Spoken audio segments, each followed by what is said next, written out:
Bienvenidos y bienvenidas a este su programa de Ética TV, un programa de ética ciudadana en el cual intentamos reflexionar sobre la realidad dominicana desde la perspectiva de la ética. ¿Qué tal, Leonardo? Hola, Mario. Aquí nuevamente juntos. Hola, así es. Tenemos hoy un tema, bueno, que uno diría que está hoy en boga, pero realmente ha sido parte de toda la historia de la República Dominicana, ¿verdad? Sí, tenemos la ética intenta de alguna forma asumir los temas que desafían a las sociedades en base a unas relaciones fraternas, democráticas, justas. Y aquí en la sociedad dominicana, el tema de la corrupción y todo el entramado de corrupción pública, pero que también permea todos los diversos sectores de la sociedad dominicana, es un tema de mucha actualidad. Y nosotros queremos dedicar este programa a reflexionar a profundidad desde el punto de vista ética. Correcto. Las implicaciones que tiene esto. Y quisiéramos así como dividir nuestra reflexión abordando este tema de la corrupción desde la perspectiva ética, pero mirando los diferentes sectores que están involucrados.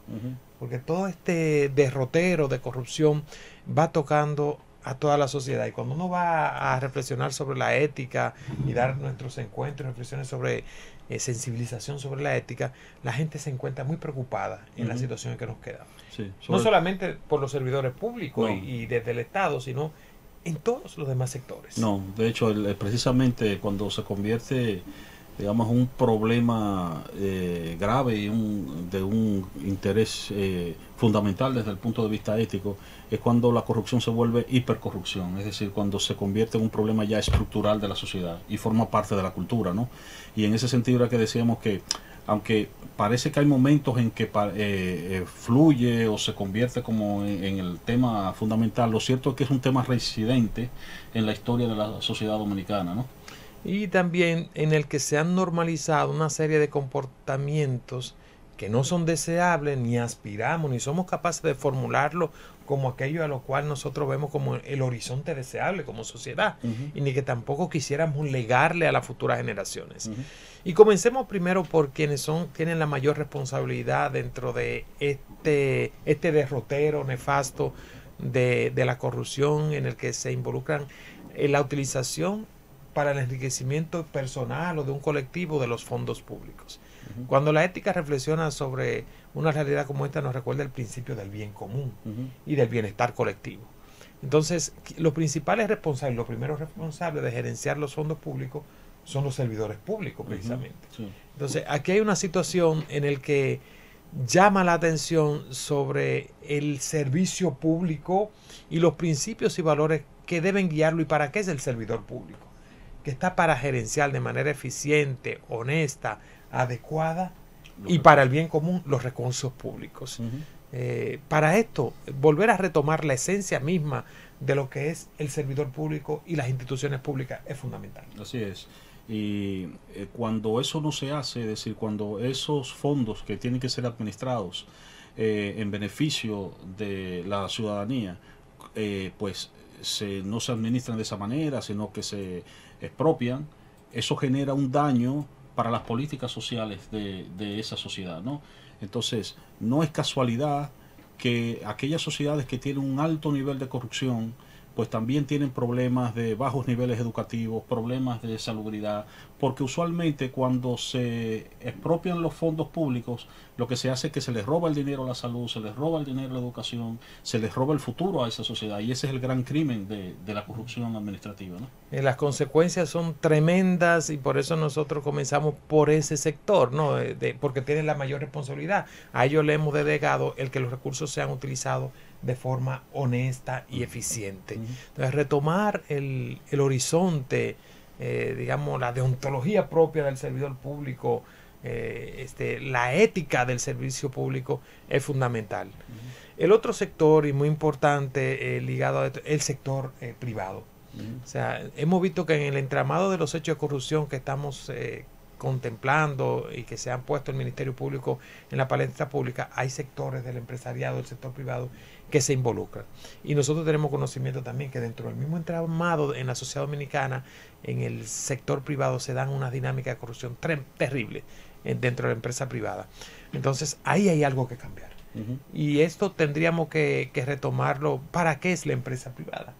Si bien es cierto que es legítimo que el empresariado y las iniciativas empresariales son para adquirir riqueza y desarrollar riqueza, no como una riqueza solamente de usted, porque usted también se debe a la sociedad. Exacto. Se crean riquezas para la sociedad fundamentalmente. Y cuando entramos en una dinámica que todo es posible para el enriquecimiento mío, de mi empresa, a toda costa, entonces claro, usted es capaz de entrar en contubernio con sectores de corrupción dentro del espacio público, usted es capaz de contaminar, usted por supuesto mal paga a sus empleados, o usted se queda con los usted no paga los impuestos que debe de pagar. Se crea toda una dinámica nefasta que desdice el horizonte ético de la empresa privada, que es crear riqueza para la sociedad. Sí, así es. Todo el entramado de corrupción termina diluyendo las reglas del juego. Y en la medida en que se diluyen las reglas de juego, lo que se está diluyendo son las bases de la convivencia ciudadana. Y entonces el sector empresarial privado es tan corresponsable como los servidores públicos y con la ciudadanía también, de que esas reglas de convivencia se den, ¿no? Entonces, eso es un aspecto también fundamental. La corrupción está íntimamente vinculada con la idea de que no hayan reglas para mí, porque yo puedo comprar o aspiro a comprar a todo aquel que quiera para para satisfacer mis intereses particulares, aún en detrimento del bien común. ¿Y qué daño tan enorme le hace esto a la empresa privada? Porque ninguna empresa privada a largo plazo es sostenible cuando su reputación está por el suelo. Sí. O sea, no es de inteligentes empresariales hacia futuro de crear riqueza y de sostenibilidad el darse una mala reputación. Y en ese sentido, el descalabro que se hace, las implicaciones que tiene, no solamente sobre terceros y sobre la población en general, sino sobre el propio negocio, no es rentable una empresa que se deteriora a sí misma y que deteriora la confianza y la reputación de la misma. A largo plazo usted puede engañar una o dos veces, pero a usted tarde o temprano se le descubre los caminos y el derrotero de deterioro de lo que para es la empresa, que para crear riqueza para una sociedad. Entonces has tocado un tema fundamental, un concepto básico, que es el concepto de confianza, ¿no? Uno de los problemas que genera, o una de las implicaciones que genera la corrupción, es que también diluye la confianza. Es decir, en la medida en que se va promoviendo una cultura de la corrupción, ya sea por parte de los servidores públicos o por parte del empresariado, pues la ciudadanía entonces va perdiendo la confianza en esos agentes sociales y agentes económicos. Y la confianza es la base de cualquier relación social mínima. Es decir, sin confianza no podemos establecer una relación de amistad, sin confianza no podemos establecer una relación comercial, sin confianza no podemos establecer relaciones políticas. Es decir, no es posible establecer ningún tipo de relación comunitaria cuando se ha roto la confianza, ¿no? Sí, finalmente yo quisiera recordar una reflexión que hace de La Cortina, quien seguimos bastante. De hecho, tiene toda una fundación dedicada a la reflexión sobre la ética empresarial, Fundación ETNOR, allá en Valencia, que habla que la ética es rentable. Recordarle al empresariado dominicano y a todos los que desarrollan iniciativas económicas que es rentable la ética, porque te da confianza para los negocios. Y usted, cuando es una persona respetable, usted realmente desarrolla una clientela y una apertura que con usted se haga negocio que no tiene valor. Así que esta dimensión es muy importante en todo este tramado. Vamos a hacer una pequeña pausa para seguir reflexionando con ustedes sobre esta situación de la corrupción desde el punto de vista ético. No se vayan y volvemos en breve.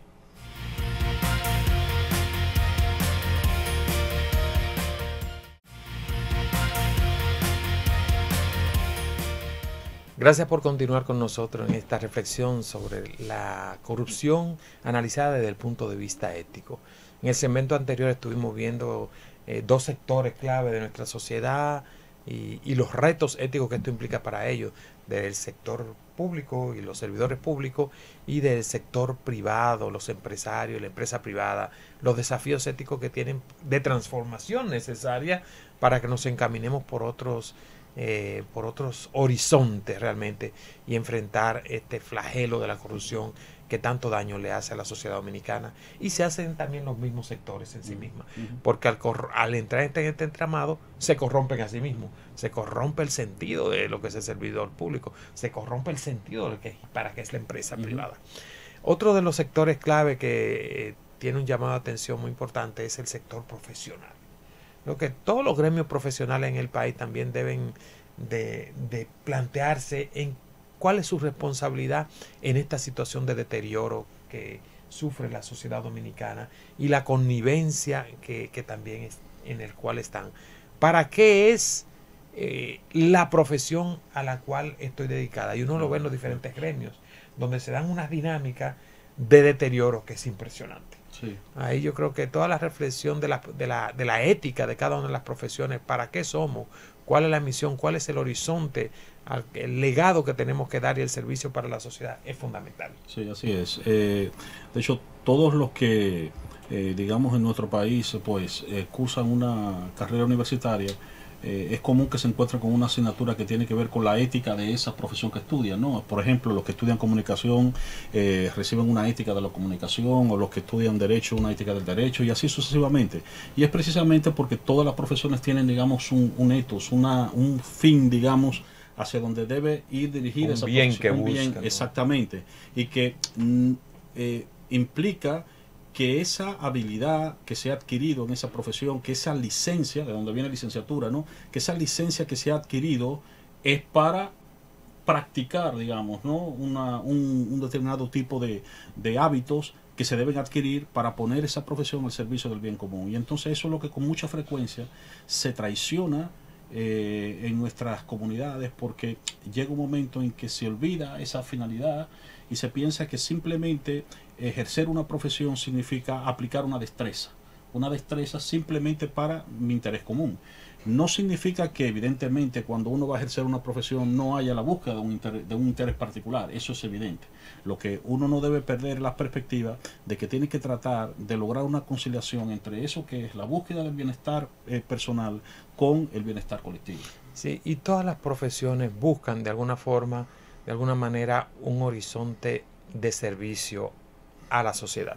De hecho, nacen con un horizonte para prestar un servicio al colectivo. Y la búsqueda de eso es fundamental, y tener el entendimiento de cuál es ese servicio que la profesión en la cual yo me he integrado busca dar a los demás. Fíjense que nosotros no entramos de manera solipsista a ningún espacio del conocimiento. Todos lo recibimos. Sí. Y por eso tiene un horizonte de servicio a los demás, un horizonte colectivo. O sea, todo lo que nosotros somos y se construye. Por eso la ética, cuando habla tanto de ese bien que es colectivo, de ese bien común al cual debe tender cualquier acción humana, entiende que tenemos una especie de corresponsabilidad, porque en gran parte todo lo hemos recibido. Y la construcción de la cual, la sociedad y la construcción de la cual formamos parte, está también para eso, que auténticamente también se revierte en un bienestar para usted. Así que una pregunta para cada uno de los profesionales y de los gremios profesionales: ¿hasta qué punto nosotros, nuestro quehacer, está contribuyendo a la sociedad deseable que aspiraríamos para República Dominicana, o está contribuyendo al deterioro en el cual se está sumergiendo nuestra sociedad? Es una gran pregunta que tienen. Y otro de los sectores clave, y no menos importante, ya más específico, es el de la comunicación. Yo creo que en este proceso y en estos casos de corrupción, el papel que juega la comunicación y el periodismo, si está dedicado para el desvelar la realidad, el desvelar los límites del sistema democrático en que nos encontramos, el desvelar los elementos que corrompen la cohesión social y la justicia social, para ello debería ser la comunicación. ¿Hasta qué punto estamos colaborando desde la comunicación o desde el periodismo para fortalecer la democracia y desvelar los límites o deterioro del sistema? Esa es una pregunta clave, y creemos que ahí hay mucho que crecer, sobre todo en la parte de comunicación, que ha habido un deterioro muy grande y se comunica cualquier cosa y se trata de develar las realidades más que desvelarlas. Sí, y sobre todo porque en las últimas décadas en la sociedad dominicana se ha dado un fenómeno que es la del comunicador a sueldo, ¿no? el comunicador que se compromete con un determinado proyecto partidario y ya no le interesa propiamente hablando comunicar la verdad, buscar la verdad o informar, sino más bien lo único que hace es que se convierte en un vocero de los intereses de ese que le paga, ¿no? Y con eso se hace evidentemente un flaco servicio, ¿no?, a una sociedad democrática. Así es, y un sector que aquí queremos dejarle como un reto clave. Las sociedades nuestras a nivel antropológico, todas cuentan con una especie de base espiritual. Y toda la dimensión religiosa y de espiritualidad en nuestras sociedades también tienen una gran responsabilidad en lo que tenemos que construir. Toda la espiritualidad va también para ese sostén integral de la persona y donde se concentra y se tratan de anidar y alimentar los valores que son fundamentales. De hecho, la ética a nivel racional se ha alimentado de las grandes tradiciones religiosas. Y entender también que el sector religioso en República Dominicana tiene un papel clave que jugar en este momento de la corrupción, fomentando la honestidad, fomentando la integridad y llamando la atención también a su feligreses y también ser testimonio real de la verdad, de la justicia, de la honestidad. Es clave. No ser testigo silencioso del problema. Eso es un aspecto porque usualmente, bueno, digamos que todas las religiones importantes, institucionales, pues tienen pastores que son voceros ante una feligresía. Entonces, cuando tú guardas silencio ante situaciones que implican hacer una postura o fijar una postura, pues en el fondo con ese silencio te estás haciendo también compromisario del status quo. Así es. Entonces hay una responsabilidad y algo que hay que profundizar y reflexionar en este momento clave que vive República Dominicana. El papel de los religiosos, de la religión, de los sectores espirituales en ayudar a infundir una actitud y una práctica más acorde con los principios éticos que nos llevarían a una sociedad más justa, deseable, democrática, institucionalizada. Nosotros entendemos que si bien que la ética nos marca el horizonte hacia donde tenemos que ir y nos ayuda a estar reflexionando y planteándonos una cuestionante sobre aquello que hemos normalizado y que no nos hacen bien, tiene que estar acompañada de un sistema de legalidad que le ampare. Sin un régimen de consecuencias sólido en la sociedad dominicana en el que realmente nos encaminemos a que los procesos judiciales y que la ley se implemente en medio de sus limitaciones. La ética siempre le va a estar marcando el horizonte, pero se necesita que en el plazo inmediato haga su función todo el entramado y la institucionalidad jurídica para aplicar un régimen de consecuencias. Así es, o sea, el desarrollo de una sociedad decente implica un proceso formativo, pero también un proceso punitivo. Es decir, por un lado hay que educar, hay que formar en una cultura de establecer valores, hacia dónde vamos, qué deseamos, pero tiene que haber también un sistema que establezca unas consecuencias para aquellos que violan las reglas de juego, ¿no? O aquellos que les laceran el bien común. Con estas reflexiones nosotros hemos querido, desde el punto de vista ético, dejar algunos tips a los diferentes sectores de la vida nacional. Tenemos gran desafío, todos creemos que deberíamos ser una sociedad con una cultura ética más desarrollada, así que pongamos cada uno nuestra parte para desarrollar y crear la sociedad que deseamos. Así que gracias por acompañarnos en esta entrega de Ética TV. Y quédense ahí que en breve viene la sección de recomendaciones.